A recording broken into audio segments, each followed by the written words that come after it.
I think of my picture books as stories with pictures, which is a little bit different, because the stories that I write tend to be stories to be read aloud or told aloud, and they carry pictorial information in them.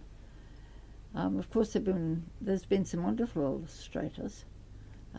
Jenny Williams, who did Alarm in the Meadow, I thought did a very handsome book the first time around, and then later on she wanted to do it again because she felt her style of illustration had changed. It's always been very interesting to me to see what images the illustrator's going to come up with. For The Great White Man-Eating Shark, Jonathan Allen was, I think, a very suitable illustrator, and I think his pictures work very well with that story. Quentin Blake, when we did that documentary about Yes. you, and I went over to England to interview him about working with you, he said that you had such a wicked sense of humour that he loved illustrating for you on those particular books. Quentin, first of all, I think is a terrific illustrator, and he also had suggestions to make, and that at one stage in Non-Stop Nonsense he said that he'd like to have some pictures which were just illustration, and I was only too happy to go along with that. How do you work when they're on the other side of the world, like Stephen Kellogg? Sometimes I don't see the pictures until they're very well advanced, and you can't say, no, begin all over again. Well, I wouldn't. But I've never been tempted to say that with the pictures on the whole, I must say. And your own words are sort of transformed by the addition of the images and everything like that. And you feel the book's being shared. I'm working on a book. I'm working on a book called The 100-Ride Bus Ticket, which is about a bus. You've got the bus ticket, you can get on a particular bus that takes you to the end of the world, where there's a wonderful supermarket, and you can get remarkable things in the supermarket. Of course, you've got to be careful not to fall over the edge. There's warning notices up and, orange cones. But together we're looking at portable ghosts. And the thing about that is the whole multimedia side, which Margaret, years ago, already had in her mind, which is now, I feel like, it's just such the hot thing. But she already had laptops and cell phones, and her lead girl, Dita, keeps lists on her. Well, it could just as easily be a BlackBerry, couldn't it? And she saves her ghosts to make them portable to discs. And very smart woman. Saved the ghost to disc. Tangata Twitch is the most recent, which is a story set in a harbour, a New Zealand harbour. There's an island in it called Katangata. My daughter and her family live on a peninsula the Maori name of which is Katangata, so I've sort of used the name for this particular island, which is a haunted island in a way, and quite a lot of the experiences that the children are having. I've never actually been haunted, but I've canoed and paddled and done all sorts of things, so I'm able to make use of those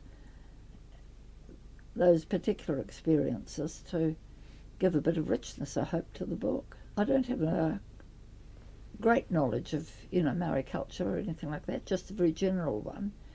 And I felt a bit anxious about it. Particularly some parts of it where I thought, there might be unwittingly hurting people's feelings or stepping on some sensitivity. But I gather it turned out all right. I quite enjoy writing, New Zealand stories with Maori elements in them, but I feel a bit shy about doing it. But it works out all right in Katangata Twitch, I gather. Well, the whole story is really based around, isn't it? Yes, it is. A girl finding who she is by finding that her half Maori, her mother is Maori and her father is Pākehā, and that's the journey that she has to make. Or shortly before I started writing it, there was a property developer who came to Governor's Bay and bought up areas which he wanted to subdivide and everything like that, including the peninsula where my daughter now lives. And there was a great local protest about it, and finally, I don't know, the rules were changed so he couldn't do it anyway. And subsequently I bought that particular peninsula. And we're going to film on it if we you're may. Going to Yes. film on it. I have offered to help with the script writing. And Margaret will obviously make sure that she's happy with everything, although, like we say, there will be bits of changing Yes. that obviously have to go on to make a series rather than a... But it's interesting to think the film's going to be made on On your doorstep. the doorstep, and also in the place where the story was imaginatively set in the beginning. As I said, I made it an island rather than a peninsula, but the description of the landscape and everything is a description of what's on the peninsula. So we went down there and we just saw everything that she had written, and we decided that nowhere else in New Zealand actually embodied what Margaret had in her mind. That's the incredible thing about Margaret. She actually has her finger on the pulse about where... Because she's got a lot of grandchildren. She's had her own children, but she has a lot of grandchildren. I've got 5 just down the road.